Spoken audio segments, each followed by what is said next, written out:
ధనుసు రాశి వారికి ప్రతి పని నిదానంగా సాగుతుంది. వచ్చిన అవకాశాలు చేజారిపోతుంటాయి. ఇవాళ అవుతుంది అనుకున్న పని ఒక 10 రోజుల తర్వాత అవ్వడం, వ్యాపారాన్ని ముందుకు తీసుకెళ్ళాలనుకుంటాం, అది మధ్యలోనే ఆగిపోవడం, ఇటువంటివి జరుగుతుంటాయి. వీరికి అర్ధాష్టంశ నడుస్తోంది. రాశ్యాధిపతి చతుర్థాధిపతి అయిన గురువు సప్తమంలో ఉన్నారు, కేంద్రంలో. ఏదైనా సరే భగవత్ సంకల్పం ఉండాలి. ఒకరి మీద మీరు ఏది ఆధారపడరు, ఎవరి మీద ఆధారపడరు. కావాలంటే 10 మందికి మీరు సహాయం చేస్తారు.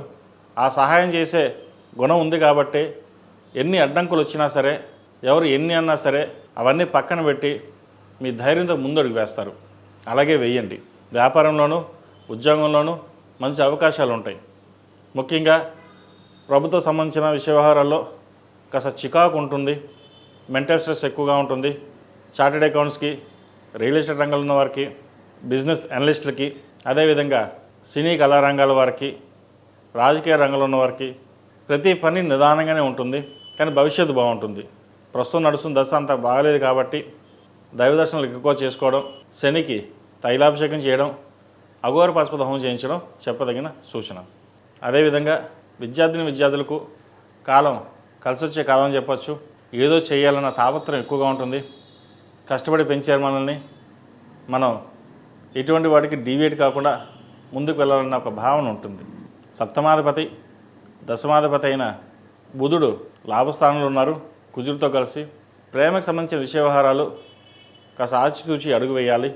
అదేవిధంగా ఈ రాశిలో జన్మించిన స్త్రీలకు అనుకూలమైన ఫలితాలు గోచరిస్తున్నాయి. మెంటల్ స్ట్రెస్ తగ్గుతుంది. ఉద్యోగంలో స్థిరత్వం ఉంటుంది. ఉద్యోగం మారే అవకాశాలు గోచరిస్తోంది. ఉన్న ఉద్యోగంలో కాకుండా వేరే ఉద్యోగం ప్రయత్నాలు ప్రారంభించవచ్చు. ఆరోగ్యరీత్యా ఎటువంటి ఇబ్బంది లేదు. చిన్న చిన్న ఇండైజెషన్, అసిడిటీ ప్రాబ్లమ్స్ తప్ప అన్నీ బాగానే ఉన్నాయి. కాబట్టి ఆహార విషయంలో జంక్ ఫుడ్ దూరంగా ఉండడం చెప్పదగినది. కూరగాయల వ్యాపారస్తులకి, చార్టెడ్ అకౌంట్స్, ఫైనాన్స్ డిపార్ట్మెంట్లో ఉన్నవారికి, గవర్నమెంట్ సెక్టార్స్లో ఉన్నవారికి, సాఫ్ట్వేర్ రంగం వారికి, అదేవిధంగా సినిమా కళారంగాల వారికి ఈ వారం అనుకూలంగానే ఉంది. ఈ రాశి వారు ప్రతిరోజు ప్రతినిత్యం శని స్తోత్రం పఠించడం, అలాగే దక్షిణామూర్తి స్తోత్రాన్ని పఠించాలి.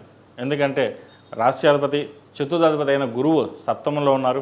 మీ ఏదైతే కోరిక ఉందో బలంగా అది స్వామివారిని తలుచుకుని ప్రతిరోజు 11 సార్లు, 21, 108 సాధ్యమైతే ఒక 108 సార్లు దక్షిణామూర్తి స్తోత్రాన్ని పఠించండి, లేదా దక్షిణామూర్తి మంత్రాన్ని జపించండి.